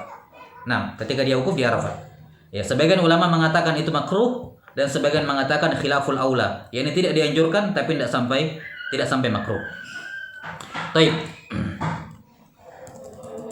Summa qala rahimahullahu taala, ini selesai hadis yang ke-13, baik. Nah, 13. Di sini hadis ke-13, Abul Khalil dari Abu Harmalah dari Abu Qatadah. Lihat sanadnya hadis nomor 13, Abul Khalil dari Abu Harmalah dari Abu Qatadah. Sementara di sanad nomor 12 dari Abul Khalil langsung ke Abu Qatadah. Maka ini indikator yang menunjukkan bahwasanya Abul Khalil dari Abu Qatadah di sanad nomor 12 itu munqati, terputus sanadnya. Mengapa? Karena di sanad lain ditemukan ada perantara yaitu Abu Harmalah. Dan ini salah satu cara untuk mendeteksi sanad itu terputus atau tidak, yakni dengan melihat jalan-jalan hadis itu di sanad yang lain. Ya, kalau ada perantara, maka dan di sanad yang kurang tersebut menggunakan maka kemungkinan besar itu terputus. Baik, kemudian yang ke-14, bihi qala haddatsana Ishaq bin Bahlul at-Tanuhi, qala haddatsana Al-Walid ibn Al-Qasim ibn Al-Walid, qala haddatsana As-Sabbah ibn Musa an Abi Dawud As-Sabi'i an Ibn Umar radhiyallahu anhuma annahu qala sami'tu Rasulullah sallallahu alaihi wasallam yaqul la yabqa ahadun min ahli Arafah fi qalbihi mithqalu dzarratin min imanin illa ghafarallahu lah. Kata Rasulullah sallallahu alaihi wasallam dari hadis Ibnu Umar, tidaklah tersisa ada seorang pun dari orang jamaah haji yang wukuf di Arafah yang penting dalam hatinya masih terdapat iman sebesar dzarrah, sebesar semut kecil, kecuali Allah Ta'ala akan mengampuni dirinya. Faqala rajulun hadza li ahli Mu'arraf ya Rasulullah am lin nasi ammah, qala la bal lin nasi ammah. Nah, maka sahabat tersebut bertanya, wahai Rasulullah, ya, apakah pahala ini hanya didapatkan oleh orang yang wukuf di Arafah atau semua manusia walaupun tidak wukuf di Arafah? Kata Nabi sallallahu alaihi wasallam, ini didapatkan oleh semua manusia secara umum walaupun tidak wukuf di Arafah. Baik, ini hadis disebutkan di bawah sanadnya talif, yakni talif dhaifun jiddan, ya, sederajat dengan hadis yang matruk, tidak bisa dipakai sama sekali. Ini dhaifnya sangat parah, ya, dan tidak diragukan keunggulan orang yang wukuf di Arafah dibandingkan yang tidak wukuf di Arafah. Maka hadis yang menyamakannya tidak diragukan ini kandungannya juga, matannya juga mungkar. Nah, bihi qala haddatsana Muhammad ibn Ismail. Nah, qala haddatsana Muhammad bin Ismail bin Abi Saminah, ibn Abi Saminah Al-Basri. Qala haddatsana Mu'tamir ibn Sulaiman, qala sami'tu Aba Amr. Ya, Abu Amr di sini Abu Amr Al-Basri Al-Qari. Ya. Annahu qala, kalau kita biasa dengarkan qiraah Abu Amr dalam qiraah Al-Qur'an, ini Abu Amr Al-Basri, beliau qari, salah seorang pakar qiraah dalam Al-Qur'an kita, ya. Qiraahnya Abu Amr Al-Basri. Annahu qala qara'tu ala Fudail an Abi Hariz annahu sami'a Sa'id ibn Jubair radhiyallahu anhu rahimahullah yaqul sami'tu ibn Umar radhiyallahu anhuma yaqul annahu qala kunna ma'a Rasulillah sallallahu alaihi wasallam faqala saumu yaumi Arafah saumu sanah. Ya, kata Ibnu Umar, kami pernah bersama Rasulullah sallallahu alaihi wasallam, kemudian beliau bersabda, puasa hari Arafah setara dengan puasa setahun. Baik. Ini sanadnya sih kelihatannya baik-baik saja, ya, tidak ada kritikan padanya, hanya saja ini maknanya bertentangan dengan hadis dalam riwayat Imam Muslim, ya. Wallahu taala alam bisawab. Dan ada satu faedah yang penting dalam masalah fadailul amal, bahwa syah-syah saja seorang mengharapkan suatu pahala yang terdapat dalam hadis yang dhaif. Syah-syah saja, tidak terlarang. Karena Allah Ta'ala mengatakan, ana inda dhanni abdi bi. Saya memperlakukan hambaku sesuai dengan sangkaannya kepadaku. Kalau dia berbuat suatu amalan dan dia mengharapkan pahala tertentu dari Allah Ta'ala, maka mudah-mudahan dia akan mendapatkannya. Ya, maka mengharapkan pahala yang tersebut dalam hadis yang dhaif, selama hal tersebut tidak bertentangan dengan dalil-dalil yang lain, tidak ada masalah. Wallahu a'lam bishawab. Dan tentunya tidak diyakini itu sabda Nabi sallallahu alaihi wasallam. Kemudian hadis yang ke-16, qala haddatsana Ayyub ibn Muhammad, qala haddatsana Abdul Qahir ibn Sari, an Abdullah ibn Kinana ibn Abbas ibn Mirdas, anna abahu, yani Kinana ibn Abbas, haddatsahu an abihi, dari Abbas ibn Mirdas radhiyallahu anhu annahu qala anna Rasulullah sallallahu alaihi wasallam da'a li ummatihi ashiyata Arafah bil maghfirah, bahwa di sore hari Arafah beliau Nabi sallallahu alaihi wasallam mendoakan untuk umatnya agar mendapatkan ampunan, maka Allah mengabulkan. Fa ujiba, ya, kata Allah Ta'ala, anni qad ghafartu lahum ma khalal madhalima fa inni akhidhun lil madhlumi minhum. Kata Allah Ta'ala, saya mengampuni semua dosa-dosa umatmu kecuali kezaliman di antara mereka. Saya tetap akan menghukum si zalim tersebut. Saya akan tetap mengambilkan hak bagi yang mazlum, yang dizalimi. Qala ay rabbi in syi'ta a'taital mazluma al-jannah wa ghafartal madzalim. Ya Allah, kalau itu masalahnya, ya, kalau engkau mau, engkau bisa memasukkan surga orang yang dizalimi dan engkau mengampuni orang yang menzalimi. Selesai. Ya. Falam yujab ashiyatahu. Maka Allah Ta'ala tidak menjawab doanya, ya, menjawab doa beliau, yakni beliau meminta agar hatta yang zalim pun diampuni, hatta orang berbuat zalim pun diampuni walaupun tidak minta maaf. Caranya apa? Yang dizalimi dimasukkan ke surga, yang zalim diampuni, kata Nabi sallallahu alaihi wasallam. Tapi Allah tidak mengabulkan di sore hari itu. Falamma asbaha bil Muzdalifah a'ada du'a fa ujiba ila ma sa'al. Di pagi hari Muzdalifah beliau mengulangi doanya dan kali ini dikabulkan oleh Allah. Fadhahika Rasulullah sallallahu alaihi wasallam au qala tabassam, maka beliau tertawa atau tersenyum. Faqala Abu Bakar wa Umar radhiyallahu anhuma, inna hadhihi la sa'atan ma kunta tadhaku fiha, faman alladhi adhakaka adhaka Allahu sinnak. Wahai Abu Bakar dan Umar berkata, wahai Rasulullah, ini jam-jam seperti ini tidak biasanya Anda tertawa. Lihat ya bagaimana Abu Bakar dan Umar. Dan ini warid dalam beberapa riwayat yang sahih. Mereka mengatakan bahwa ya, wahai Rasulullah, tidak biasanya Anda tertawa di momen seperti ini. Lihat, sampai sedetail itu pengamatan para sahabat tentang Nabi Shallallahu Alaihi Wasallam, sampai momen-momen tertentu yang biasa membuat beliau tertawa, atau di saat-saat tertentu yang beliau tertawa tersenyum, beliau hafal baik-baik. Makanya ketika ada yang menyelisih itu kebiasaan Nabi, mereka langsung pertanyakan, ya Rasulullah, ini saat momen seperti ini bukan momen yang Anda biasa tertawa di sini. Ada apa? Ya. Adhakallahu sinnak. Ini diantara doa yang masyhur, ya, yang sampai sekarang, ya, biasa di kalangan orang-orang Arab ketika melihat saudaranya tertawa, ya, menertawakan sesuatu yang tentunya bukan sifatnya dosa, dia mendoakan adhakallahu sinnak. Ya. Qala inna aduwallahi iblis ma in alima anna Allah azza wa jalla qad istajaba du'ai wa ghafara li ummati akhadhat turaba faja'ala yahtu ala ra'si wa yad'u bil waili was subur faja'altu adhaku mimma ra'aitu min jazai. Saya tertawa dikarenakan musuh Allah iblis tatkala dia mengetahui bahwa Allah Azza wa Jal telah mengabulkan doaku, mengampuni semua umatku, maka dia pun mengambil tanah, kemudian dia taburkan di atas kepalanya, kemudian dia meneriakkan wail wail, ya wailata, celaka saya, wasubur, binasa saya, faja'altu adhaku mimma ra'aitu min jazaih, maka saya pun tertawa melihat ya kemurkaannya, kejengkelannya iblis, ya jengkel akan dirinya sendiri. Taib. Tentang doa Nabi Shallallahu Alaihi Wasallam di hari Arafah, maka warid dari sahabat Ali bin Abi Thalib dan juga riwayat Abdullah bin Umar yang diriwayatkan oleh Imam At-Tabarani dalam kitab doa dengan sanad yang sahih. Kata Rasulullah Shallallahu Alaihi Wasallam, afdalu ma qultu ana wan nabiyyuna ashiyata Arafah, la ilaha illallah wahdahu la syarikalah, lahul mulku wa lahul hamd wa huwa ala kulli syai'in qadir. Ya, bahwa doa atau ucapan yang paling afdal, dalam riwayat lain afdalud doa yang paling afdal yang saya ucapkan dan juga para nabi ucapkan di sore hari Arafah adalah ucapan ini, la ilaha illallah wahdahu la syarikalah, lahul mulku wa lahul hamd wa huwa ala kulli syai'in qadir. Adapun hadis ini sendiri sanadnya dhaif, tidak sahih, ya, karena sudah jelas bahwa dosa menzalimi di antara orang lain tidak akan diampuni oleh Allah Ta'ala sampai dia bertobat, minta maaf kepada yang dia zalimi. Ya, tidak akan dimaafkan hanya dengan dia wukuf di Arafah. Nah, kemudian dalam hadis yang ke-17, qala haddatsana Ishaq bin Hatim al-Madaini, qala haddatsana Abdul Majid ibn Abdul Aziz, qala akhbarana Malik ibn Anas. Ya. Yani Imam Malik di sini, Imam Malik ibn Anas. An Ibrahim bin Abi Ablah an Talha ibn Abdullah ibn Kariz. Ya. Talha ibn Abdullah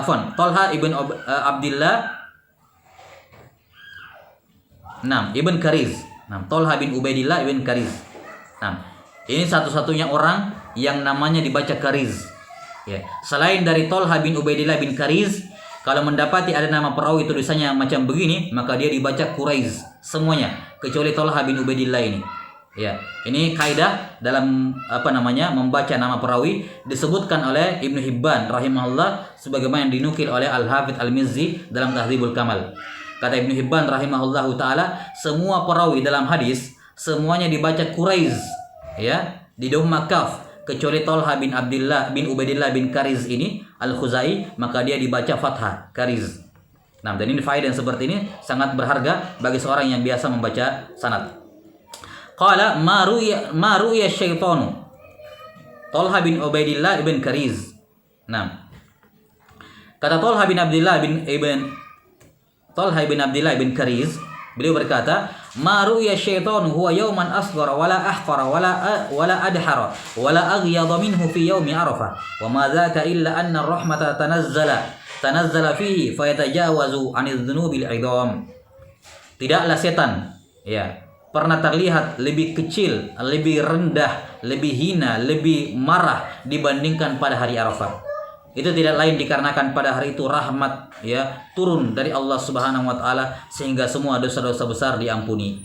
Ya, yakni diampuni jika disertai dengan taubat, Baik. Ini hadis sanadnya hasan tapi sayangnya mursal karena Talha bin Ubaidillah. Ya, Talha bin Ubaidillah ini Ibn Kariz rahimahullah seorang tabi'in, ya, meriwayatkan dari Nabi Shallallahu Alaihi Wasallam. Ataukah mungkin dikatakan ini maqtu? Kalau tidak ada, kita lihat di catatan kaki nomor 5. Di catatan kaki nomor 5 ada qala Rasulullah Shallallahu Alaihi Wasallam. Maka ini zahirnya mursal, ya, tabi'in langsung ke Nabi Shallallahu Alaihi Wasallam. Baik, kemudian hadis yang ke-18. Sedikit lagi, satu hadis lagi.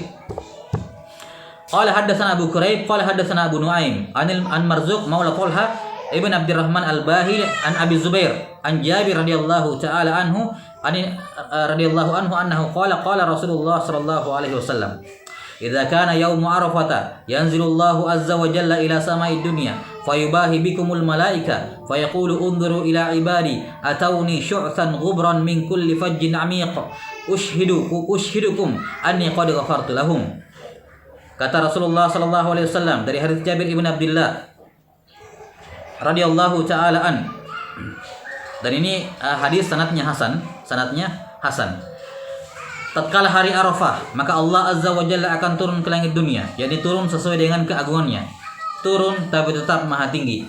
Ya, tidak kita ketahui bagaimana kaifiatnya dia turun. Yang jelas dia turun sebagaimana firman-Nya. Tidak boleh kita serupakan dengan makhluk cara turunnya. Tidak boleh kita khayalkan dengan pikiran bagaimana cara turunnya. Yang jelas nuzulnya Allah ke langit dunia itu hakiki sebagaimana sifat al-a'la, ya, maha tinggi. Tidak ada yang lebih tinggi dibandingkan dirinya, itu juga hakiki. Ya, nah, maka nuzul tidak menafikan al-ulu. An-nuzul tidak menafikan al-ulu. Dua-duanya ditetapkan oleh Allah Ta'ala, maka kita tetapkan dua-duanya. Nah, fayubahi bikumul malaika. Kemudian Allah Ta'ala membanggakan kalian, wahai orang-orang yang wukuf di Arafah. Allah membanggakan kalian di hadapan para malaikat. Kemudian berfirman, lihatlah hamba-hambaku ini wahai malaikat. Mereka mendatangiku, ya, dalam keadaan kaki dan kepalanya berdebu, ya, dari segala penjuru. Saya saksikanlah wahai para malaikat, saya telah mengampuni mereka seluruhnya. Fataqulul malaikatu rabbi fihim fulan wa fulan. Maka malaikat berkata, wahai Tuhanku, di tengah-tengah mereka ada fulan bin fulan, yakni dia tidak ikut di Arafah, dia tidak ikut wukuf di Arafah. Mungkin dia cuma petugas haji, mungkin dia yang intinya tidak ikut wukuf. Fa yaqulullahu tabaraka wa ta'ala qad ghafartu lahum. Saya ampuni mereka seluruhnya, termasuk yang nimbrung di situ walaupun tidak wukuf. Faqala Rasulullah sallallahu alaihi wasallam, "Fa ma mi yaumin aksaru atiqan mi yaumi Arafah." Maka tidak ada satupun hari dalam setahun yang lebih banyak diampuni, ya, diselamatkan dari neraka kecuali pada hari Arafah. Baik, perhatikan ini sebagai catatan terakhir tentang masalah ini. Jadi ketika kita katakan hari-hari tertentu lebih afdol dibandingkan yang lain, ini tidak menunjukkan bahwa dia lebih afdol secara mutlak. Kenapa? Karena kita sudah jelaskan bahwa secara umum Ramadan adalah bulan yang paling mulia. Maka ketika ada dalil-dalil tertentu tentang keutamaan ibadah di 10 pertama Zulhijjah, maka ini diarahkan kepada sesuatu yang lebih spesifik atau terbatas pada hal itu saja. Yani kaidahnya terkadang al-mafdul itu menjadi afdol di sebagian tempat dikarenakan faktor eksternal. Masalan, yang mana lebih utama, membaca Quran atau berzikir? Kita katakan secara umum membaca Quran lebih utama daripada berzikir. Tapi sehabis sholat 5 waktu, habis assalamualaikum warahmatullah, assalamualaikum warahmatullah, lebih afdal mana? Baca Quran atau berzikir? Kita katakan berzikir. Maka di sini al-mafdul menjadi lebih utama dibandingkan al-fadil karena faktor eksternal. Yani karena di situ makomnya orang berzikir. Maka ketika dikatakan berzikir lebih utama dibandingkan membaca Quran ketika habis sholat 5 waktu, tidak menunjukkan zikir lebih utama secara mutlak dibandingkan Quran. Jelas sampai sini? Ketika kita katakan bahwa satu-satunya sahabat yang dijamin masuk surga tanpa hisab dan tanpa azab adalah Uqasyah bin Mihsan, tidak menunjukkan dia lebih utama dari seluruh sisi dibandingkan Abu Bakar Siddiq. Tetap Abu Bakar lebih utama dibandingkan Uqasyah bin Mihsan. Jelas? Maka kita katakan secara umum Ramadan lebih afdal dibandingkan semua bulan-bulan lain. Adanya dalil spesifik yang menunjukkan keutamaan hari-hari tertentu dengan ibadah, itu dari sudut pandang itu tidak menunjukkan dia lebih utama secara mutlak dibandingkan Ramadan. Jelas sampai sini? Sama seperti di sini, hari Arafah adalah hari yang paling banyak dibebaskan dari api neraka. Iya, lebih afdal dari sudut pandang itu. Tapi tidak menunjukkan itu lebih utama dibandingkan bulan Ramadan. Jelas sampai sini? Tidak menunjukkan bahwasanya Dzulhijjah secara umum lebih utama dibandingkan bulan Ramadan. Karena apa? Karena adanya qarain ataupun faktor eksternal, yakni dengan adanya dalil-dalil yang lain, terkadang menjadikan amalan yang asalnya mafdul, kurang utama, dia menjadi afdol di waktu dan tempat tertentu dibandingkan amalan yang lebih afdol. Jelas? Dan ini kaidah tafadulul a'mal atau tafadul al-amal. Ini salah satu kaidah yang sangat sering atau yang sangat mufidah yang disebut oleh Syekhul Islam Ibnu Taimiyah rahimahullahu taala. Nah, kemudian hadis yang terakhir dari kitab ini, qala haddatsani Muhammad bin Amr bin Al-Hakam Al-Harawi, qala haddatsana Amr bin Asim Al-Kulabi atau Al-Kilabi, qala haddatsana Katsir ibn Mughaffal Al-Bahili, qala haddatsani Muhammad bin Marwan anna rajulan min Bani Amir ibn Jamil min ahli Al-Kufah annahu qala. Nah, ini sanadnya sudah ada rawi mubham. Rawi mubham hadisnya dhaif. Tidak jelas siapa rajul ini, siapa namanya. Yang jelas dia penduduk Kufah dari Bani Amir ibn Jamil. Dia berkata, laqitu rajulan min ahli Kufah bi Arafat. Saya berjumpa dengan seseorang dari penduduk Kufah juga, satu kampung dengan saya di Arafat. Siapa orang ini? Ya. Tidak jelas juga siapa. Maka ini sisi kedoifan yang lain riwayat ini. Fa akhbarani an abihi annahu laqiya Ali ibn Abi Thalib. Dia menceritakan kepada saya dari bapaknya. Bapaknya siapa? Enggak jelas juga. Maka di sanad ini ada 3 orang yang mubham. Rajulan min Bani Amir, kemudian lelaki Kufa yang dia temui, dan yang ketiga bapaknya lelaki Kufa itu. Tiga-tiganya mubham. Tidak diketahui siapa dia. Siapa mereka. Maka ini menjadikan hadis ini adalah hadis yang dhaif. Annahu laqiya, bahwa bapaknya pernah berjumpa dengan Ali bin Abi Thalib. Ya, bapaknya pernah berjumpa dengan Ali bin Abi Thalib. Nah, kemudian dia berkata, radhiyallahu an, bi Arafat, bapaknya pernah berjumpa dengan Ali bin Abi Thalib di Arafah. Faqala Ali bin Abi Thalib radhiyallahu an. Kemudian dia mengatakan, Ali bin Abi Thalib berkata, la ada'u hadzal mauqifa ma wajadtu ilaihi sabila. Kata beliau, saya tidak akan meninggalkan wukuf di Arafah selama saya masih bisa bertahan di sini. Saya akan bertahan di sini. Saya akan wukuf sampai habis waktunya. Iya. Li'annahu laysa fil ardi yaumun illa lillahi azza wa jalla fihi utaqa'u minan nar. Karena tidak ada satupun belahan bumi kecuali di situ ada orang-orang yang dibebaskan dari neraka oleh Allah Taala. Tapi walaysa yaumun aktsara itqan lirriqabi fihi mi yaumi Arafah. Namun tidak ada yang lebih banyak diselamatkan lehernya dari neraka dari hamba Allah Taala kecuali pada hari Arafah. Fa'aksir fihi an taqul. Maka beliau menasihati, Ali bin Abi Thalib menasihati, perbanyaklah ucapan ini di hari Arafah ketika kamu wukuf. Apa doanya? Rabbi Allahumma a'tiq raqabati minan nar. Ya Allah, bebaskanlah leherku, yakni diriku dari neraka. Wa awsi' li fir rizqil halal. Berikanlah, limpahkanlah kepadaku rezeki yang halal. Wasrif anni fasaqatal jinni wal ins. Jauhkan dari saya jin dan manusia yang fasik. Fa innahu ammatu ma ad'u bihil yaum. Karena inilah doa yang saya berdoa kepadamu pada sampai sini doanya, afwan. Wasrif anni fasaqatal jinni wal ins. Sampai sini doanya. Kemudian Ali berkata kepada laki-laki itu, ini adalah doa yang terus saya baca pada hari ini, pada saat wukuf di Arafah. Baik. Sekali lagi ini hadisnya dhaif. Tapi kalau ada orang yang mau berdoa dengan doa ini, silakan, tidak terlarang. Dia mau pakai lafaz doa ini daripada dia karang-karang doa sendiri. Ini doa sudah sangat baik. Nah, taib walillahil hamd, ini akhir dari pembahasan kitab ini, Fadlu Ashri Dzulhijjah, karya Al-Imam Abu Bakar Ibn Abi Dunya rahimahullahu taala. Nah, dan sebelum kita menutup majelis ini,